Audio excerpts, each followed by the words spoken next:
Aniya na mga dagkong balita karong adlaw sa One Mindanao. 14 ka balay naugdaw sa Butuan City. Bata nga nagdula og posporo gitudlong sinugdanan sa sunog. Pagpangbasto sa usa ka tricycle driver sa iyang pasahero nga miyembro sa LGBTQ community sa General Santos City nahulikam. Cagayan de Oro City, Clenro.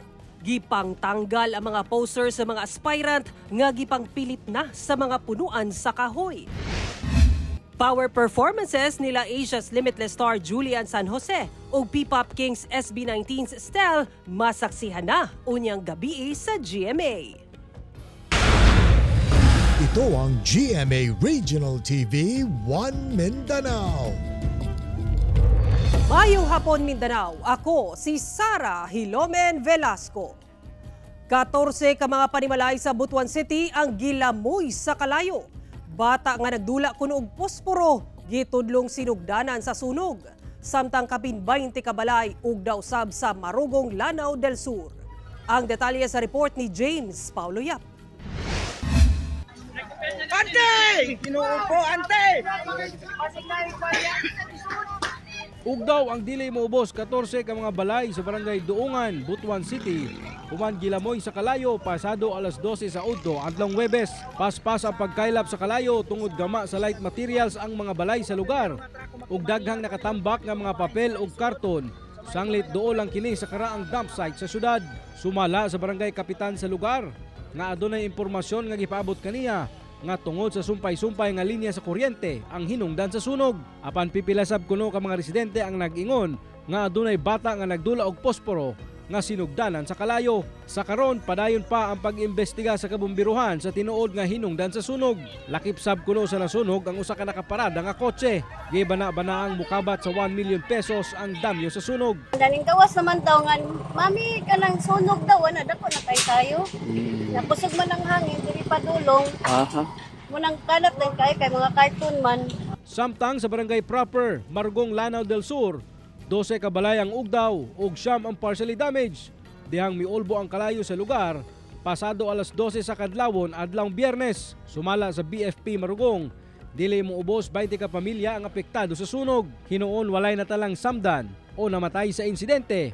Apan nagtala kini og 2 million pesos nga damyos. Padayon pa sab ang investigasyon sa kabumbiruhan. Ako si James Paulo Yap. One Mindanao. Subling nagpasidaan ang Kaap Davao ug LTFRB 11 ngadto sa mga buluyagong taxi driver nga undangon ang pagpamakya o pagpangontrata sa mga pasahero sa Davao International Airport.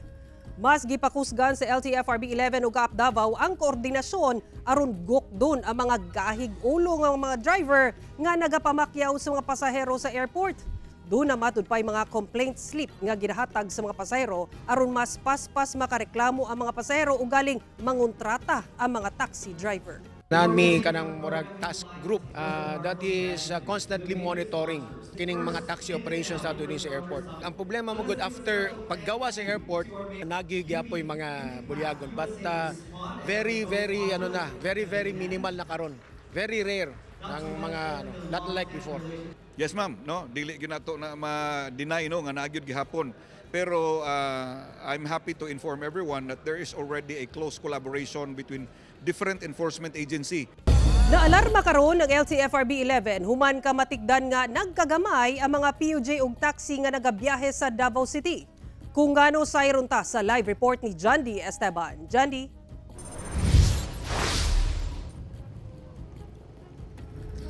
Yes, Sarah, sumala sa LTFRB 11 nga ana as 30% ang giubos sa mga bibiyahe nga mga PUJ ug taxi units sa Davao City. Ug kana sumala pa nga naka-impact o naka-apekto sa mga maserbisyuhan nga mga commuters dinhi sa syudad. Ani ang report. Kada adlaw, naga-commute ang second-year college student nga si Jay. Sa kadugay daw siya makasakay, labi na kung peak hours, ug mag-uwan dinhi sa MacArthur Highway sa Matina pauli sa ilahas sa Matina Pangi sa kadaghan sa pasahero. Paggabi ang kay namo kay laylay mo schedule good katag kay kang schedule paggabi kay mga say 7:30 kong gawas makasakay na og mga alas 9. Dugay na. kay dugay niya. Daghan mo kay aksidente po. Sa pagtuon nga gihimo sa Land Transportation Franchising and Regulatory Board Region 11, nasayran nga miubos ang ihap sa mga public utility jeepney ug PhilCabs nga naga-operate sa Davao City. Sa sobra 6,000 authorized units, anaa sa 1,401 ang mga unconfirmed units. Sumala sa LTFRB, mao daw ni ang wala na nag-operate o wala na nagpa-renew sa ilahang prangkisa o wala na nagpa-renew sa Land Transportation Office. Sa atong initial nga assessment, daghan gihapon ang mga pasahero nga naapektuhan. Mao na nag-conduct another in-depth study and we have found out nga 30% of our public utility jeepneys and PhilCabs no longer operate. Daghan matud pa ang rason nganong daghan ang miundang sa pagpamasahero. Probably dili na nila ma-maintain ang ilang mga units. Some of their units are already expired when you talk about the roadworthiness, no? Dili na gyud pwede mapadagan. And several other reasons, no? Mao na nga dako-dako gitag problema. Hinuon padayon matud pa ang pagigalayon sa LTFRB sa Davao City Transport and Traffic Management Office aron manawag sa mga bus operators aron mo request og mga bus nga mobiyahe aron mapasakay ang mga pasahero. Sila tong hatagan og special permit sa LTFRB. Pero naaman ko'y situations ubang labi na gyud og kana bitaw kusog jud kay ulan na ay baha. Ang uban na they're afraid to really operate, no, kay dako pod kaayo ang magiging damage sa ilang units. And let's take note that this peak hours augmentation bus system is a special program, no, in collaboration with city government to assist our stranded passengers. Sumala ni Llanos, dakong tabang gyud unta daw sa maong problema ang high priority bus system. Apan sa karon wala pa mahinayon. Kay numduman nga ang proyekto na delatar kay nagkaproblema sa pondo. Pero sa pagpangutana sa GMA Regional TV1 Mindanao kang Department of Transportation Secretary Jimmy Bautista, atol sa iyang pagbisita sa Davao City alang sa Mindanao Infrastructure Summit, kalabot sa status sa proyekto, ang tubag. As far as the project is concerned, it's a go and we're on track. Sumala ni Secretary Bautista na anay pondo nga kuhaon sa Asian Development Bank. Ang laing budget ihatag sa national government nga ana sa kapin 70 billion pesos samtang 1.5 billion pesos sa LGU. Gisugdan na daw ang civil works alang sa proyekto. We're hoping that this project will start by early next year and will be operational by 2026. Sara, kining proyekto ni adto pa ning 2018 ug hangtod karon wala pa gyud mahinayon gumikan nagka problema sa pondo ug galing mahinayon gyud tong pasalig ni Secretary Bautista ginalauman nga daghang mga pasahero ang mapasakay ug dunay 29 bus routes ug magbuntar og 1,000 bus stops dinhi sa Davao City. Sara. Daghang salamat, Johnny Esteban. Karong Lunes hangtod Martes, 12 ka oras nga walay aga sa tubig ang masinati sa pipila ka lugar sa Davao City. Karon pa lang gipaybulo na sa Davao City Water District ang 12 ka oras nga water service interruption karong Lunes, October 14 hangtod Martes, October 15. Magsugod kini sa alas 8 sa gabi sa October 14 hangtod alas 8 sa buntag sa October 15. Lakip sa mga maapektuhan na pipila ka lugar sa Buhangin, Lanang, Saasa ug Panakan sa Davao City. Kini tungod sa ipahigayong pagmuntar sa cut-in valve sa kasamtangang tubo sa diversion road sa Panakan. Ugaling makumpleto ang proyekto, laumang mapalambo ang distribusyon sa tubig sa Dumoy Water Supply System. Ito ang GMA Regional TV 1 Mindanao. Mas pahugdan sa General Santos City Police Office ang kampanya batok mga tricycle driver nga mangbastos sa ilang mga pasahero. Saron ta ang dugang detalye sa live report ni Efren Mamak. Efren.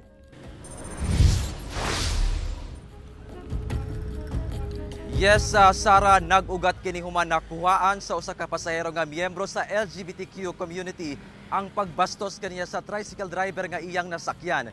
Gani nakuhaan og video sa mong pasahero ang insidente. Aniya ang dugang detalye.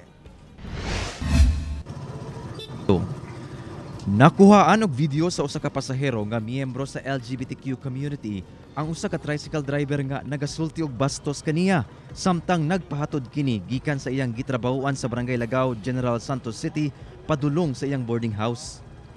Nahitabo kini niadtong Miyerkules pasado alas 9 sa gabi. Sumala sa pasahero nga wala nato gipanganlan Daw nagpadungog-dungog ang driver sa iyang sexualidad.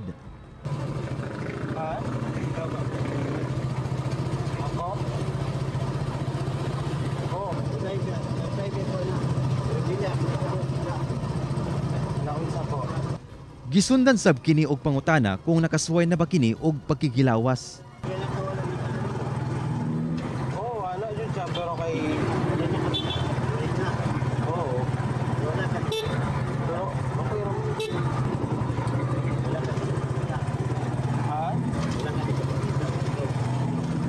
Nagapakita o? Wala po, kay busy naman sa trabaho. Wala matud pa kasabot ang maong pasahero sa iyang gibati. Siyempre sir, nagsagod ako ang kakulba kung maambak ba ko or dili. Ako na to sir nga makauli lang jud ko nga maka-video kay video magud ko ato sir dili lang for fame. Gi-video na ko to siya for awareness. Luwas ra nga natod sa maong driver ang maong pasahero. Apan saysay sa maong pasahero nga wala kuno niya makuhaan og video ang plate number niini.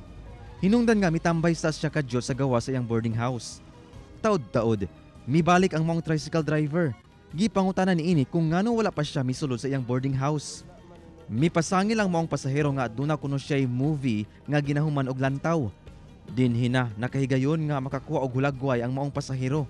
Kabalo jud ko nga mobalik siya sir ka ako magulihang pakay. So paglakaw niya nibalik siya niadto siya sa taas sa taas nituyok kumbaga sir nituyok siya ba.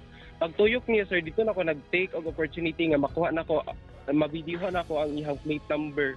Ang maong panghitabo gilayon gipost sa social media sa maong pasahero. Butang nga nakatandog sa ubang mga tricycle driver nga tarong. Apektado jud kayo mi sa mga unana mga driver. Kay kami mga driver nga mga tarong, labi na pamilyado. Kalaban na mo ng mga unana kay kami nagud pud mi mga anak nga galakaw-lakaw magabi. Gilayon sab kining gi-report sa maong pasahero ngadto sa Traffic Enforcement Unit sa Jensan. Sa karon, ginapangitan na kini sa kapulisan.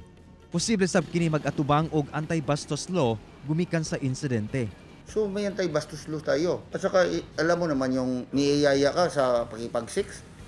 Bawal na bawal kasi driver ka. Dapat ihatid lang natin yung passenger natin kung saan siya pupunta.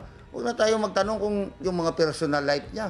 Busa gilaraw sab sa mga otoridad ang pagpahugot sa maong anti-bastos law dili lang alang sa mga abusadong tricycle driver. Lakip na ang ubang PUV driver sa syudad.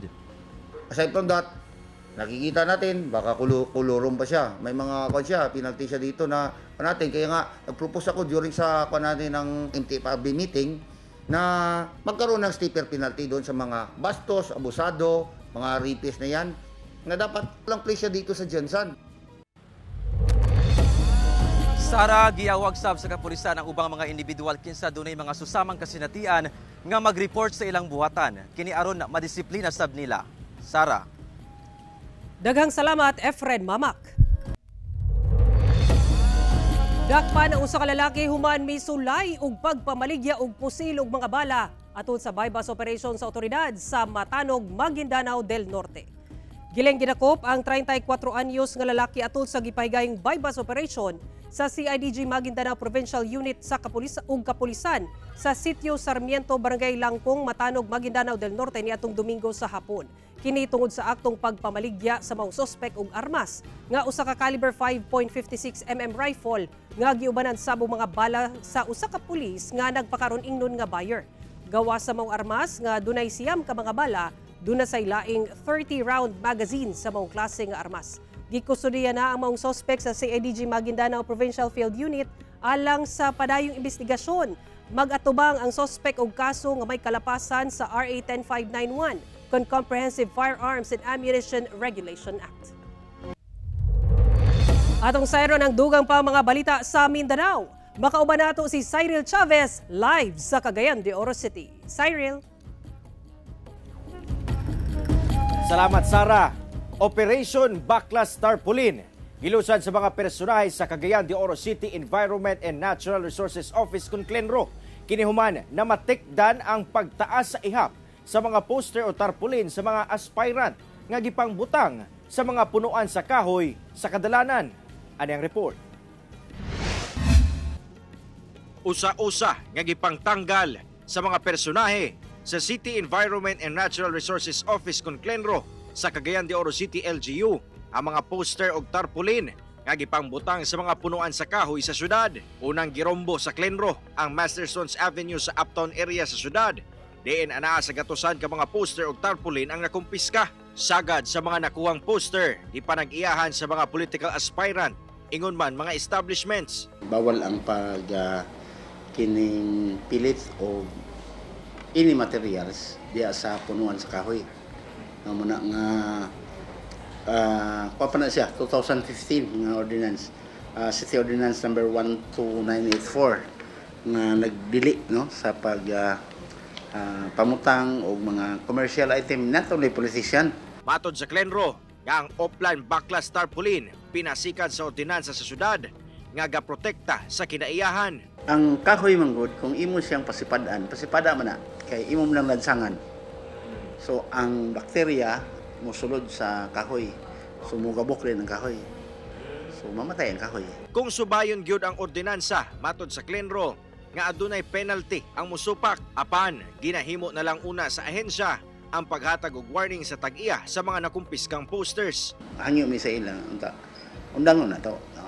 Di na kay gusto ta mahimong city officials, gusto ta mahimong congressman, gusto ta mahimong senador, tapos kita mo una-una nga violate sa mga balaod. Magpadayon pa ang mga operasyon nga ginahimo sa Clenro sa nagkadayang lugar sa syudad. Labi pa nga lauman pa nila nga mas daghan pang poster o tarpaulin ang mabutang sa mga kahoy. Labi na karong nagkaduol na ang campaign period sa 2025 midterm elections. Kauban si Jaybert Pairat, Cyril Chavez. 1 Mindanao. Gitayong og magnitude 5.1 nga linog ang Jose Abad Santos, Davao Occidental kaganina buntag. Sumala sa Fivos alas 8:16 kaganina buntag dihang miigo sa Jose Abad Santos o Jas ang magnitude 5.1 nga linog. Duna kini gilawmon nga 87 kilometers. Intensity 1 ang nabati sa Malungon, Sarangani Province. Hinuon sumala sa Municipal Disaster Risk Reduction and Management Office sa Jas, wala nila nabati ang pagtayog tungod anaa sa dagat ang sentro sa linog. Nagpaymangno hinuon ang Fivox nga magbantay sa posibleng aftershocks. Muabot sa 22 ka establisimento sa Davao Region ang gipasiradan sa Bureau of Internal Revenue Region 11 human pakyas nga makabayad sa saktong buhis. Mao kini gibutyag ni Esmeralda Tabule, ang Regional Director sa BIR 11, nga ang mga establisimento gikan sa nagkadiyang industriya. Dugang sa opisyal, gipaningkamutan sa opisina nga makakolekta og saktong buhis gikan sa taxpayers. Base sa datos sa BIR 11, anaa sa kapin 17,000 ka mga establisimento ang nabisita sa buhatan aron masuta kung sakto ang gibayad nga buhis. Una niini gikumpirma sa BIR 11 nga moabot sa 55 ka mga tax evader ang napasakahan na usab og kaso sa ahensya. Agricultural Productivity Operations Office sa Cagayan de Oro City LGU nang hatag og ekipo nga pang-agrikultura og plastic crates sa duha ka mga farmer groups sa syudad. Hingpit nang gitonol sa Agricultural Productivity Operations Office kun apo ang anaa sa 92 ka unit sa plastic crates ug usa ka unit sa hand tractor multi-cultivator sa Quiapo Palalan Farmers Irrigators Association sa Barangay Tablon. Samtang usa ka unit sa corn sheller ang gihatag sa Balubal Integrated Social Forestry Farmers Association. Sumala sa LGU nga ang ilang pag-apod sa mga agricultural equipments kabahin sa programa uban ang Department of Agriculture aron matabangan ang mga farmer groups sa syudad. 5 hangtod 6 ka oras nga walay kuryente ang masinati ugma sa pipila ka lugar sa Panabo City ug Davao City. Mao kini ang gianunsyo sa Davao Light and Power Company, masinati kini ugma October 12 gikan alas 9 sa buntag hangtod alas 3 sa hapon. Apektado niini ang pipila ka lugar sa Barangay Casilak, Consolacion, Malativas, Fatima, San Roque sa Panabo City, Davao del Norte ug sa Malabog sa Paquibato District, Davao City. Samtang sa adlaw nga Miyerkules sunod semana, October 16, gikan alas 6 hangtod alas 11 sa buntag, mawad-an sa og kuryente ang pipila ka bahin sa Matina Crossing ug kasikbit nga mga lugar sa Davao City. Kinialang sa ipahigayong pagbalhin sa mga poste sa kuryente ug maintenance activity sa mga apektadong lugar. Giabisuhan ang katawhan nga magmabinantayon sa pag-agi sa mga lugar Din anaa nagtrabaho ang mga personay sa DLPC ug mutuman sa mga gimuntar nga warning signs, ilabi na kung dunay gigamit nga mga heavy equipment. Sa kamugnaan sa Mindanao Religious Leaders Conference, may pasalig ang mga leaders sa nagkadayang religious sector sa panaghiusa alang sa pagkabot sa kalinaw sa Bangsamoro sa Mindanao ingon man sa tibuok nasud. Ani ang report ni Argil Relator. Nagkatapok sa Davao City ang religious leaders sa Mindanao gikan sa Kristiyano, Muslim ug indigenous people kung asa namugna ang bag-ong organisasyon nga giilang Mindanao Religious Leaders Conference nga nagtinguha nga palig-on ang interfaith engagement o pakiusa sa nagkadaiyang relihiyon. Dinhisab na mugna ang conference statement nga sila peacemakers kung asa ang kalinaw nga base sa hustisya mo'y ilang katungdanan ug obligasyon. Lakip sa ilang panawagan ug pag-ampo nga panalipdan ang prosesong pangkalinaw, labi na ang pagbalik nga mahilakip ang sulu sa Bangsamoro Autonomous Region in Muslim Mindanao o BARM, nga nauna na nga gitanggal base sa desisyon sa Korte Suprema human sa no vote sa plebisito sa mga taga-sulu nga mahilakip sa BARM. Panawagan sab nila sa political leaders nga ipatigbabaw ang pagkamatinud-anon ug malinawon nga kampanya. Election fever is a challenge for this new organization, but this is part of our commitment to bring about moral and ethical leadership. And this is our unique contribution to peace building in Mindanao. Panawagan sa umaabot nga eleksyon. Long term is the call to all the candidates for election to practice respect, sobriety, and honesty. Sobriety meaning serenity, or working together rather than fighting against each other. Ang panawagan namin sa lahat ng mga kumakandidato at ang mga sumusuporta sa mga kandidato ay maging mahinahon. Huwag gawin ito na magiging dahilan sanhi upang magkawatak-watak ang mga tao. Nakatakdang magpahigayon og mas dakong assembly ang maong grupo sa religious leaders aron nga mas palambuon pa ang ilang mga lakang. Kauban si Mel Culminares sa kamera. Ako si Argil Relator. One Mindanao. Ito ang GMA Regional TV 1 Mindanao. Usa ka juvenile Philippine Serpent Eagle ang nakaplagan sa sentrong bahin sa Compostela, Davao de Oro. Sumala si empleyado sa Compostela LGU sa Davao de Oro, nakurat sila diyang nabangga sa bintana sa Municipal Hall sa Compostela sa Davao de Oro ang maong langgam nitong Miyerkules sa hapon. Diyang giduol ang nahulog nga langgam na sayran nga usa kini ka juvenile Philippine Serpent Eagle. Sumala sa Municipal Environment and Natural Resources Office sa Compostela, gilayon nilang gireport ang hitabo sa Senro, Mungkayo, kinsa mausay nagkustorya una sa mong Serpent Eagle. Diyang masiguro nga ana sa maayong kahimtang ug wala nakahiagom og samad ang maong langgam, girilis kini og balik sa Kalasangan adlong Huwebes. Doon na matud pay sighting sa Serpent Eagle sa mga bukirong bahin sa pipila ka barangay sa Compostela. Apan unang higayon kini nga dunay nasaag nga samang langgam sa sentrong bahin. Loyo nga na-classify kini nga least concern sa International Union for Conservation of Nature kung dunay makakita sa samang mananap. Gilayon kining i-turn over sa mga otoridad.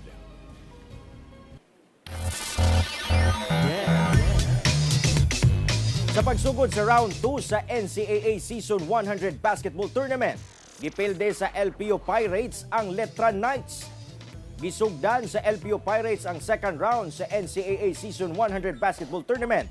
Pinagi sa pagpaluhod sa Letra Knights.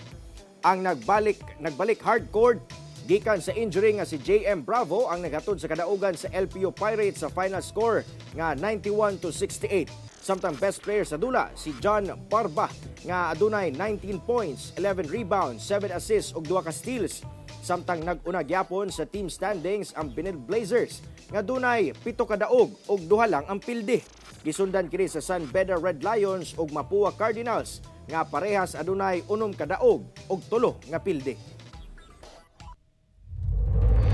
Mga kapuso, duna lamang kita'y pagpaklaro. Si Kanhi Technical Education and Skills Development Authority Chief Suharto Datu Teng Mangudadatu ug dili si Sultan Kudarat Governor Datu Pax Ali Mangudadatu ang miingon nga si Special Assistant to the President Secretary Anton Lagdameo base sa nadawat ni report nga matud pa gimisappropriate ni Lagdameo ang binilyon nga pondo alang sa mga development project sa BARM. Si Datu Teng mudagan pagka-governor sa Maguindanao del Norte. Si Governor Ali Mangudadatu kinsa subling magpapili sa susamang posisyon ang naghagit kang Lagdameo nga mo-resign ug muundang sa pag-apil-apil sa politika sa Mindanao labi na sa BARM. Nagsumikad kini sa nadawat nga impormasyon nga giharas ni Lagdameo ang mga mayor ug ubang opisyal nga mobalhin sa political party nga Partido Federal ng Pilipinas diin siya ang Vice President. Sumala sa kampo ni Governor Mangudadatu, dili sakop sa BARM ang Sultan Kudarat Province. Busa di gyud siya maimbitahan sa panagtapok niadtong October 6 sa Davao City kanu saan nakig-alyansa ang Partido Federal ng Pilipinas ug United Bangsamoro Justice Party. Sukway matud pa sa daan ang pahayag ni BARM Chief Minister Ahod Ibrahim nga wala na nila kinigiimbitahan kay desidido na daw kini sa daganang posisyon. Sa maong assembly, ang mga mid-timbangs, masturas ug sinsuwats kaniadto ang alyansa sa mga Mangudadatu apan mikalas ug nakigiusa sa MILF Party Alliance. Sa karon wala pay pahayag si Lagdameo apan gidepensahan ni Ibrahim si Lagdameo kinsa miingon nga wala matud pa kini kamatuoran. Mga kapuso, masaksihan na unyang gabi sa GMA ang power performances nila ni Asia's Limitless star Julian San Jose o P-Pop Kings SB19's Stel sa Julie Stel ang ating tinig concert. 9:30 unyang gabi sa GMA atong masaksihan ang giatangan nga makita sa telebisyon nga Julie Stel ang ating tinig concert. Gawa sa makahinganghang performances nila Julie Ann and Stel. Duna sa solo performance si multi-talented artist nga si Pablo sa SB19. Busa don't miss it ug dungan kitang maki-vibe and experience the ultimate OPM sound trip sa Julie Stel ang ating tinig concert unyang gabi 9:30 sa GMA. Nakatagdang magpahigayon og machine demonstration ang COMELEC sa matag barangay sanglit bag-o ang makinang gamiton sa 2025 midterm elections. Nagapangita sab karon ang ahensya ug mga technical support staff. Ano ang report ni Argel, relator. Automated counting machine ang bag-o nga makinang gamiton alang sa 2025 midterm elections nga mas klaro matud pa ang transparency features. Busa, sunod nga lakang sa COMELEC ang pagpahigayon o convention sa tanang election officers aron ipailawom sila sa training labot sa pamaagi karon sa pagboto.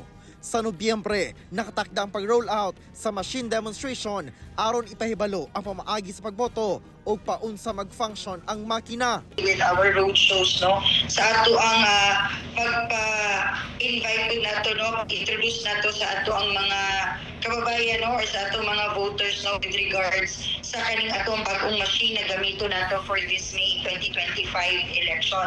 Magpabiling automated gihapon ang eleksyon, din mag-shade gihapon sa balota o gi-insert sa makina para basahon ang boto. Apan dunalay mga kabag-uhan sa itsura o kapasidad sa makina gamiton. Ang kada election officer tagaan sa Manila o tag-isa ka machine. So wala gyoy kanang area nga kanang mabiyaan. So sila tanan mag-conduct ginata na sila og machine demonstration for every barangay. As much as possible doon nila ilang barangay. Mamahimo sab nga maka-request pinaagi sa pagpadala og sulat sa COMELEC ang mga grupo o organisasyon sama sa political party nga magpahigayon og machine demo. Gawa sa mga miyembro sa electoral board nga naanda na nga mga magtutudlo. Doon na say mga support staff nga magsilbi sa eleksyon. Abli karon ang COMELEC sa mga buot mo apply. Isip technical support staff nga moay mo assist sa DepEd supervising official. Kinahanglang at least second-year college level o computer literate. And we have the DESO technical support staff mo na katong i-field na mo para mo assist sa pag troubleshoot sa makina. Mamahimong isumite ang mga application letter o personal data sheets sa COMELEC office sa inyong lugar una mag-October 25, 2024. Kauban si Metro Awing sa kamera. Ako si Orgil Relator. 1 Mindanao. Anaa sa 25 kaparisan ang dungan nga gikasal atol sa kasalan sa palengke sa Coronadal City. Dungan nga nag-aydu ang 25 kaparisan dihang gikasal atol sa kasalan sa palengke nga gipahigayon sa second floor sa public market sa Coronadal City sa South Cotabato Miyerkules sa buntag. Gipahimuslan sab sa mga couple ang libreng photo booth, wedding cake, wine, lakip, mga regalo. Nakadawat sab sila og libre og dagkong discount sa mga bayronon alang sa ilang gikinahanglang dokumento sa pagpakasal. Sumala sa LGU nga ang maong aktibidad nahimong posible sa pagtinabangay sa City Civil Registrar, PSA ug City Economic Enterprise and Development Office. Mga kapuso, 75 days na lang, Pasko na! Mo kato mo aling balita sa Mindanao karong adlaw. Mamahimo ninyo kining makita pag-usab pinaagi sa pagbisita sa official website sa GMA Regional TV o bisita ang among official YouTube channel ug i-click ang subscribe button para sa pinakaulahing balita.